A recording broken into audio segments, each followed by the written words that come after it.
right. We are live. Here we go. I'm going to quickly open this up in both channels. I'm not going to say anything when I do that, just so I can post the links.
All right. I'll figure a better way to do that out. You can kind of natively disseminate it on Twitter. For the YouTube, you kind of have to go in there and post it. See, we've got some viewers. Welcome. Give it a hot second for people to come on, but not more than 30 seconds here. So this is the first radio show of the new year. I took the beginning part of the year to focus intensely on kind of like the annual prep. I always find I get like a week-ish of downtime in December, and then got to kind of hit the ground running pretty quickly. It seems a bit, drawing shorter each passing year. But in that intense prep period, I've been off the radio show, but we'll do it roughly weekly from here on out. So we're back. As everyone can see, I received this shirt, Free Ross, Vote Trump, as a gift around the time that of I think it was the Nashville big Bitcoin conference, and have not really worn it at any point. Sort of this was the summer months. I was in New York. Was not all that acceptable then. Nor, if to the extent that I am a Trump supporter, it's in a equivocal manner, I would say. But today is the day that the T-shirt should be worn. Maybe yesterday, is because Ross has been freed. We'll go into some details on that as we go, but some other stuff first. So for some time, we've been operating a sort of points program, and let me throw a link to our Telegram in the chat here, which is the place that's sort of most active in terms of community discussion. We've many more followers on Twitter or LinkedIn or what have you, but I find that people actually it's more of a two-way conversation on Telegram. So let me just post that invite link. We are. All right, looks like it went through. We've kind of soft launched our points program last year.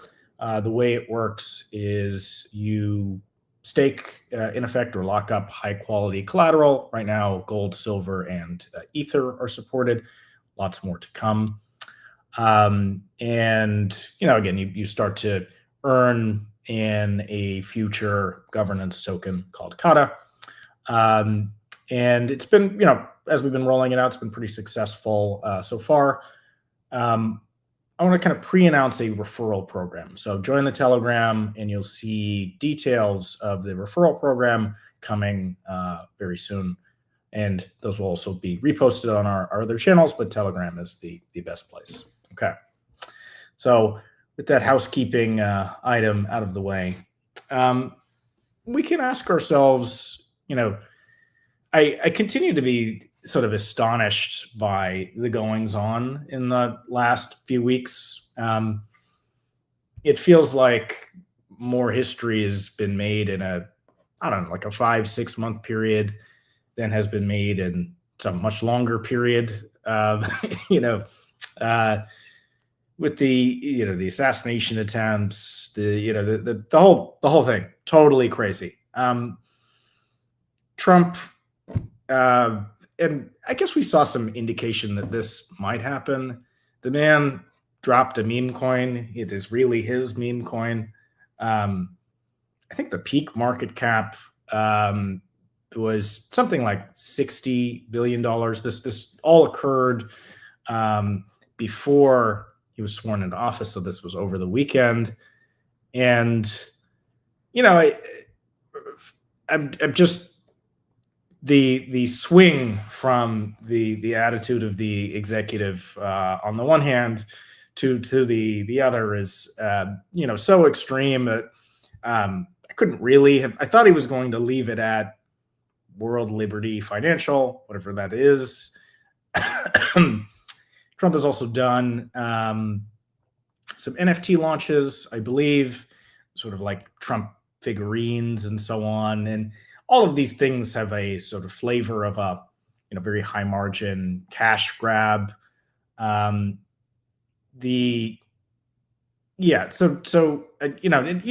the only thing. Just collectible shoes, watches. I think some precious metals that are marked up way over spot, which all have this sort of flavor, like they're a product, but sort of a way to support the man himself very directly.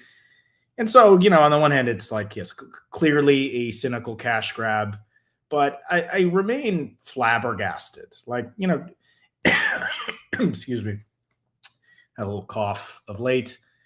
2021, there's a lot of monkey JPEGs. 2024, a lot of big crypto money in the election. Polymarket called the election. Like, it's a really short period of time where this technology is having sort of a earth-shaking impact. And the Trump meme coin seems to be, depending on the ownership of the insider assets, seems to be the most profitable thing Trump has done in his life, possibly. Like, with peak market cap at 60 billion, I think it's down into the 30s or something like that right now. It in comparison, Truth Social, which I think the ticker, the technical name is Trump Media and Technology Group Corp, ticker DJT. A little bit of a narcissistic ticker there. Market cap is 7 billion. So the just sort of unbelievable liquidity and the speed at which a meme coin can appreciate in value, it kind of boggles the mind. And one can ask oneself, like, is there something like really wrong with this? Is the market cap insane? Is there a world in which it's appropriate? And if I think about it,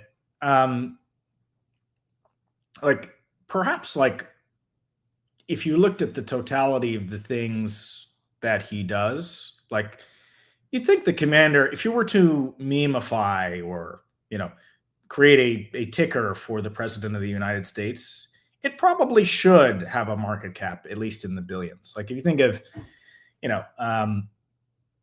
JP Morgan Chase, I looked the other day, as like a $700 billion market cap, for instance. And is Trump as an individual at least sort of an order of magnitude of value in terms of like world influence as JP Morgan Chase? I would say, yeah, probably. So like maybe these gigantic, this let's say it's 30 now. I don't know quite what the market cap is at this precise moment. Maybe it is actually appropriate. There was some, there was some dumping going on. I don't know that we know who sold. It's a little gross. I would rather not see any like super fast profit taking on this sort of thing. I guess with a gigantic run up that we saw, that's going to happen. Some token projects have vesting periods. I think this is an area where at least people should attempt to opt into doing a better job at signaling if and when insider price action will occur. This is one of these low float, high FDV coins where insiders hold like 80% in a multi-sig. And so the rug potential is really quite high and sort of occurred, which again, I find, quite disappointing, if not, expected. People are worried that this could be a mechanism for bribes, to which I'd say, I don't know, there's a bunch of paths for that already. Super PACs are legal. Could have bought some of the NFTs or the merch or what have you. There's plenty of other ways to bring money in. I think the notable thing is just how big and how fast. Moreover, I'll share my screen here for a second. There have been a remarkable, I think quite clearly crypto people would have advised against this. There appears to be a legit, launched by insiders, Melania coin that launched pretty quickly after. So it's part of the reason for, hang on one second. Part of the reason for the decline in market cap of the Trump coin is that the Melania coin was launched shortly after, and that quickly precipitated a fall from something like 60 billion to something like 30 billion on the precise numbers in front of me, and thus sort of bifurcating all of the liquidity. And then what you see is that sort of copycat meme coins appeared really quickly. So I'm pretty sure Elon didn't launch his own coin, or Zuckerberg, or and so on, but it happened. And to me, what this says is that there is a market demand to trade in the popularity of individuals. That's sort of unstoppable at this point. So, I kind of think of meme coins as sort of the flip side in some ways of like prediction markets, where, it is a concept that people are, betting for or against. And that concept varies in popularity over time, but it is some sort of live dollar weighted indicator of whether, people think something is good or not. By the way, also just the degree of the run up tells me that probably in many cases, public officials should be paid more. Somehow this shows how monetizable this popularity is by other means. And so, that you have to do it the meme way, or you can choose to do it the meme way, means that there was some sort of big untapped potential out there. Like, again, this appears to be the most profitable thing Trump has done in his life, in his second presidential term, after like a long, pretty successful commercial career with fame and so on. So crazy. But I actually think, I think the baby's out of the bathwater a little bit, in that if you're a famous person, even if you don't want to start your own meme coin, one may get started for you.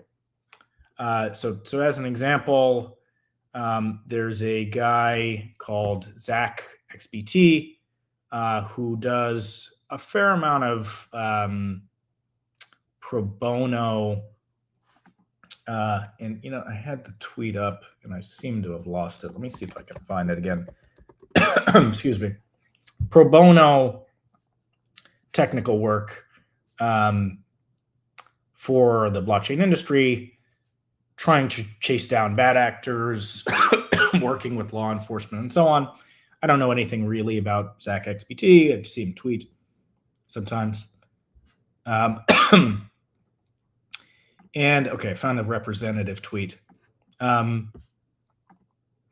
recently, someone made a Zach XBT meme coin. Hold on. Here we go.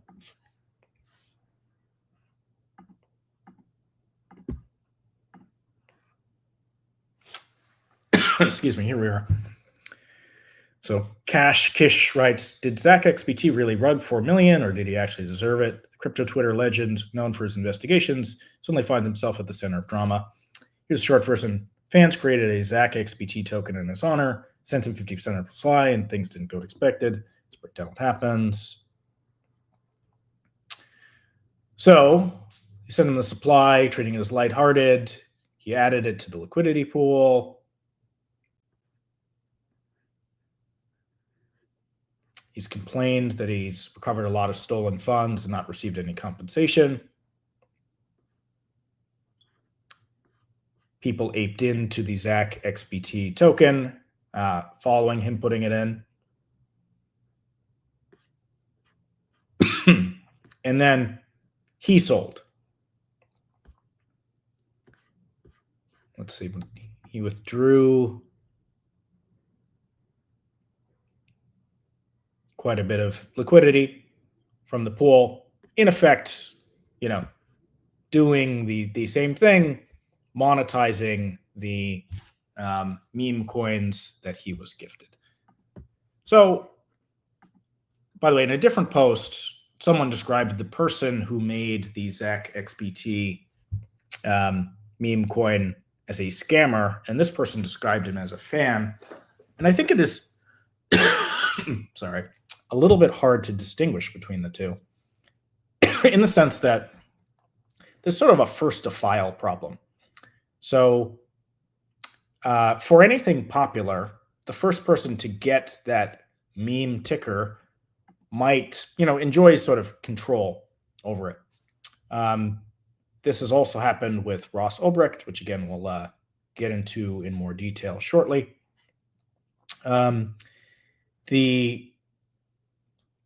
So it reminds me of sort of like domain squatting. There are two famous cases that I might botch the details on, but I'm aware of where basically someone bought Dunkin.com or DunkinDonuts.com before the corporation could buy it. And I think it was a pretty large transaction, something like $1 million, maybe more, which actually now sounds cheap for a domain. I think domains have gone up in general, but at that time was sort of unprecedented because this person was sort of first to file. And first to file is a term that comes probably from the trademark world. Another famous case, there was I'm going to say like Minnesota-based bookstore called Amazon. And supposedly Amazon paid them some quite large undisclosed sum to stop being named Amazon because they really wanted the exclusivity over that trademark and the association with books. And in certain cases, courts have weighed in. I think it was maybe American Airlines. It's like AA.com. And there was some other AA that was like an insurance company or something like this. I may be botching these details. And a court actually, American Airlines was much bigger than that insurance company, but that was also a big company. The court sort of decided that highest and best use would mean that American Airlines should be transferred that domain, which is interesting, right? And so what you see in the meme world is essentially first to file, and there is no court that does that transfer, although you tend to see that the token creator includes the person who is the backing concept in some way. Trump, for instance, is also known for licensing his name out. That's been a lot of his business model. And so I think for his NFT launches in particular, again, I don't have a verified source on this, but he sort of licensed the name out and someone did the heavy lifting, and he probably got paid up front and then some percentage of the proceeds, and sort of like a distribution deal. So, I think if you're a visible enough person or concept, there's going to be a meme coin. Like, some time ago, I wrote a little article that in which I said that, crypto people we discussed back in the early 2010s or mid 2010s, that we thought there would be markets for everything. And where markets didn't exist now, it was sometimes due to transaction costs or regulatory issues, et cetera. And that would go away with crypto. And it didn't happen quickly. The famous example being assassination markets. Thankfully, still those have not really happened. But you're starting to see it now. I think that so much money can move so quickly, and that you can, in a very general way, create a market around just a concept, is been remarkable. And so you're going to keep seeing this. Basically, I think anybody who is kind of famous, or anything that's kind of famous, will get a meme coin ticker. Some will rise, some will fall. And while being more responsible about disclosing if and when you're going to sell and how, and all that sort of thing, probably it should be leaned into, and that this will help. Having a ticker will tell you whether you're doing something good or not, to some extent, and that it's probably just going to create wealth that didn't exist before. It looks messy. It looks bad. It's like a kind of gross and uncouth act in some ways. I think a lot of things about Trump have me feeling that way.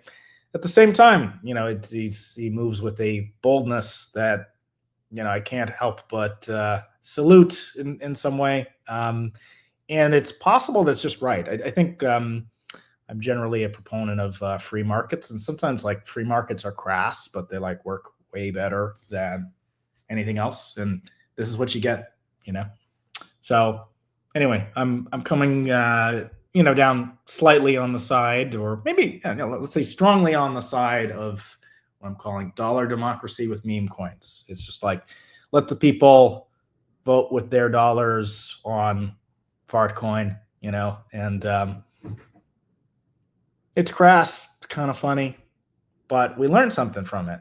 Again, that the market cap run up was so big, so fast.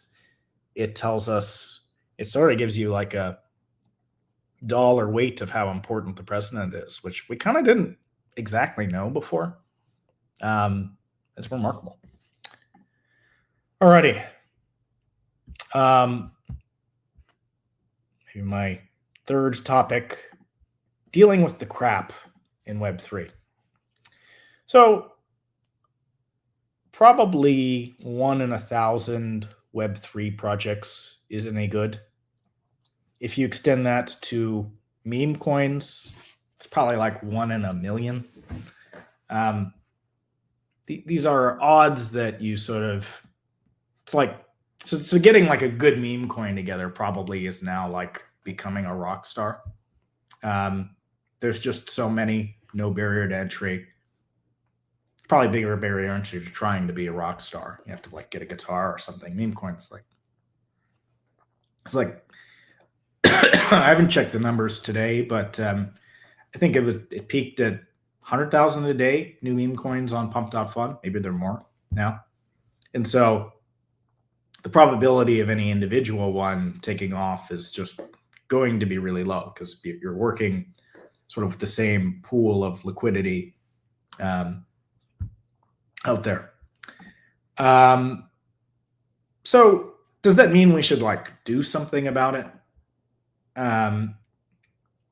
Again, my answer is sort of no. And one thing I think about, it's most companies are crap too. There's sort of millions, tens of millions, maybe more, of registered companies in the United States. it's a little more headache to create a company than to create a meme coin. So probably you have fewer of them. You have to like describe the purpose a little bit, etc. But the vast majority probably have a single sole proprietor. Really, they're just jobs, if they ever get going at all. And that's okay. And I don't think we should make more barriers to setting companies up. And so if you look market cap weighted in the crypto space in particular, definitely you get a much better sense of quality. There are maybe 100 crypto tokens, maybe 110, 130 above $1 billion market cap. And if you look into it, most all of those have done something. Hold on. Here in the Telegram, quit out of the Telegram. If they're meme coin, the community has to be quite large. You know, if they're layer one, they tend to have to be live and doing something. So the markets do clearly sort by quality to some degree. And so if you just do that, there's like a whole lot of crap on one side. And then the good stuff more or less rises to the top anyway. And it's noisy. Nothing is perfect about this. And it's hard to even say what good stuff is. But, you know, I also think the sort of broadness of monetizable distribution is not actually, it's not just a crypto phenomenon. It's been really strange to watch the rise of the influencer. And I actually think that there are a lot more sole proprietor businesses because of like Instagram and Twitter than there used to be. And it's because in both cases, there's like a liquidity of sorts locked in the system. In the crypto sense, there's actual liquidity, like money on the system that you can get from people. In the Twitter, Instagram, YouTube, TikTok sense, it's eyeballs, but you can convert eyeballs to dollars reasonably swiftly. Some of these have embedded payments in stores and so on, TikTok in particular.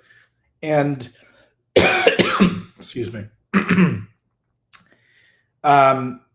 It kind of makes me think it's the phenomenon is sort of two sides of the same coin. Like the internet is getting really, really good at matching like people who have stuff with people who want the stuff.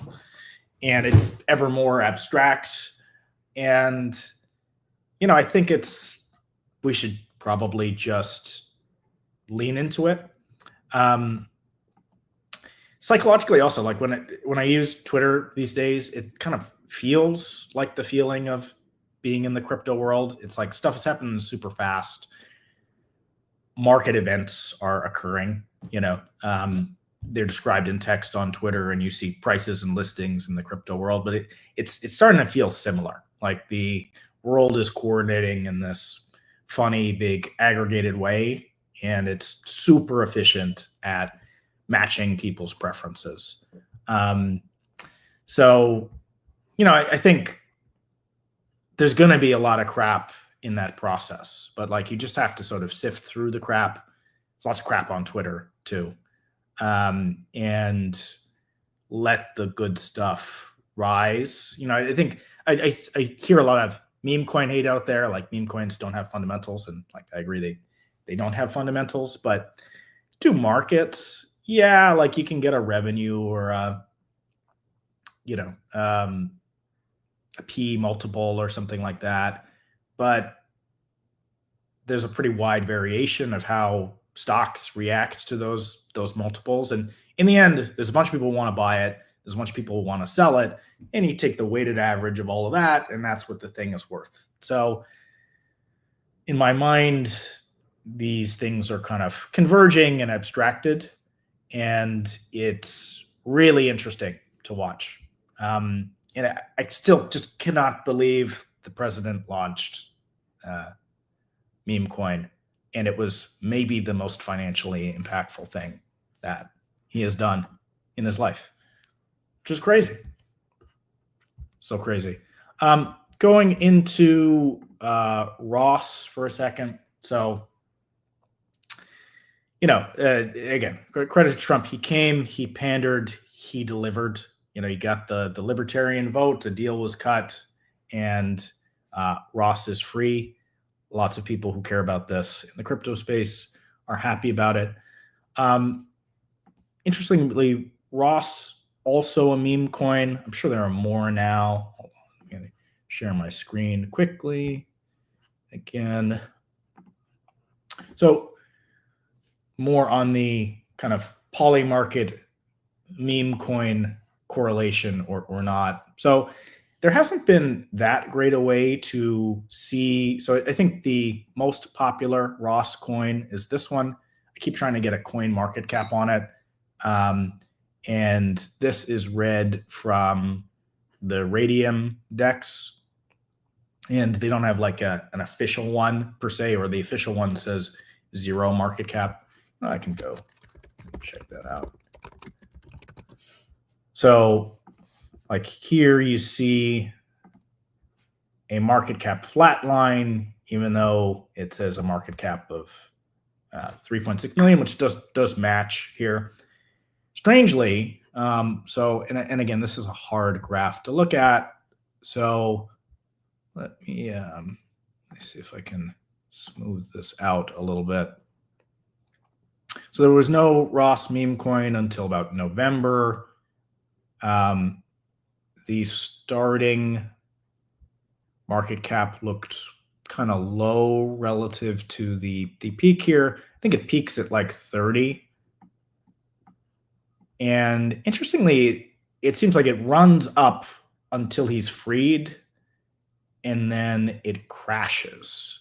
I didn't expect it to crash. Now, the creator of the Ross meme coin, of course not Ross. There's a Twitter handle like Ross CTO or something like that, which I saw posting about it a bunch. And that handle allocated 1% of the supply to Ross, and the rest of it is for criminal justice reform or something like that. Based on this collapse in market cap, I'm guessing the sell action was from the creator. So this one maybe also a bit of a rug. If you look at Polymarket, so they had this market up only for a couple days from the inauguration onward. Starts at 50%. The probability of pardon rises precipitously for a little while. It then starts to decline, hitting a low of 60% of a pardon in the first week. Then it kind of starts to rise again. And as word breaks that will happen, it jumps sharply. And then, when it happens, it hits 100%. Concurrently, I was watching on Twitter, there were like thousands of people tweeting variations of free Ross, which were getting thousands and tens of thousands of likes. Elon himself confirmed that Ross would be freed at some point. I guess it was in a big stack of executive orders. And it happened. So, like I said, he came, he pandered, he delivered. We're all happy about this. But yeah, so I would say there's definitely some correlation between what was happening in the prediction market and the price action you see in the meme coin. It's not perfect in this case. The meme coin is probably much more manipulable by supply, where the creator of it probably dumped, and that's why you saw a decline in market cap from like 30 to 4 million or 30 to 3 million, et cetera. That's my guess at what's going on. But even still, this is all happening. I'm sure there'll be more Ross meme coins coming. I'm sure people will use that as a means to donate to him. I know some large number of Bitcoins were seized in the trial, like 180,000 or some big number. Those were the days when Bitcoin was like $10 when Silk Road was operating. So in any case, this is all really crazy. Like the markets are telling us a lot about important real world actions that there just weren't really markets for before. And I'm kind of stunned by all of this, and I should stop being stunned perhaps by these things, and I continue to be stunned. So anyway, but Ross is free. All right. Final topic. There has been a lot of it's been a bit of a kerfuffle about the leadership of Ethereum. It's been so I have done some direct work with the Ethereum Foundation years and years ago, and then I sort of mostly stopped. And to the extent that we've dealt with the Ethereum Foundation, one, like the Enterprise Ethereum Alliance has worked with them some, and sort of we sort of just see what to say. We go to DevCon, but not really been an active participant in some time. So it does feel like there will be a change in leadership. There were definitely complaints about Aya's DevCon speech, and that it was sort of vague, kind of meandering. There's definitely a crypto Twitter feeling that, let's say, the Solanas of the world are moving forward with purposeful action, and Ethereum is kind of something of a sleepy incumbent. I think probably anything that's really successful gets a little bit out of touch. Also has a tendency towards sort of stagnation or status quo preservation, as opposed to radical, forward thinking, which may be required to compete, right? Like other projects are moving quite fast. So I'd also say Ethereum is maybe in a funny situation where it's like much more decentralized than some projects out there, but also quite centralized in Vitalik. And this is complicated. Could be sort of a worst of all worlds scenario. It also seems fine. Excuse me. Ethereum seems like you kind of criticize it because it's an incumbent. And Ethereum to some degree was created in response to the fact that like Bitcoin would never change or add any new capability. And it started to have problems itself that it has a hard time fixing, like the fees being crazy high, which has kind of led to the birth of all of the L2s, et cetera. But, it still very much looks like a winner to me. But let me read a tweet from Vitalik about this.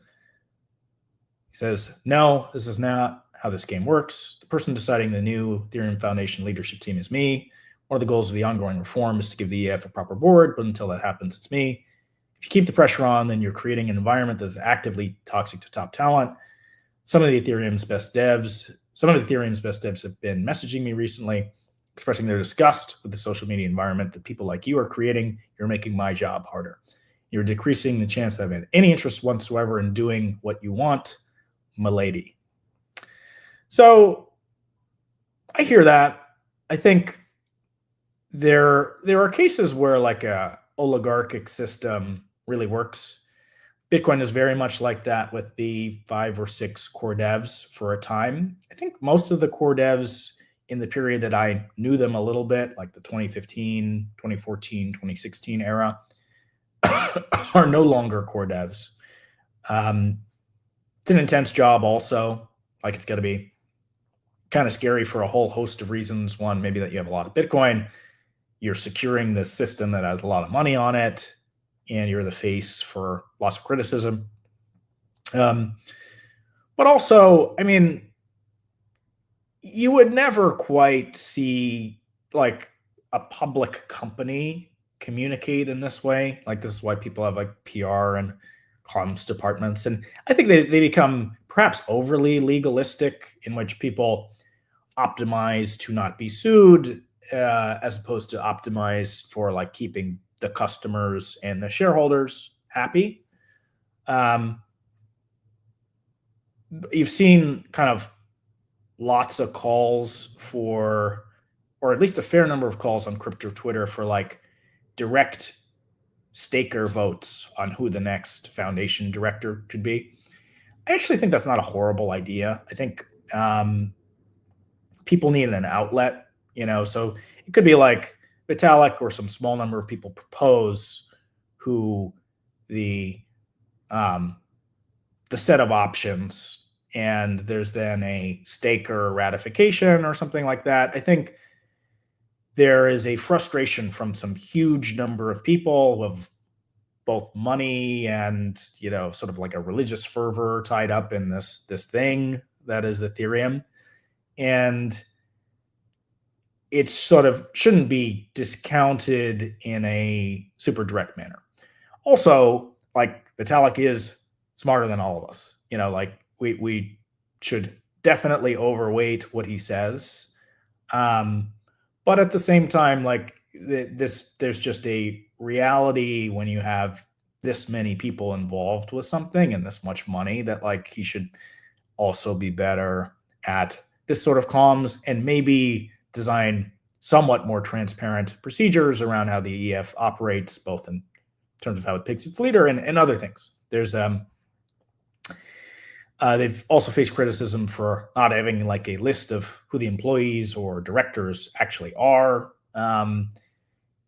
et cetera, et cetera. So, where crypto is supposed to be hyper transparent, the chain itself is hyper transparent. There are some amount of operations that are going on that are not all that transparent. And I get why. It's like, you don't have to under the law that they're under, I believe. And sometimes the more you say, the more you get picked apart on the internet. But yeah, I don't know. I think there is something wrong enough to think seriously about.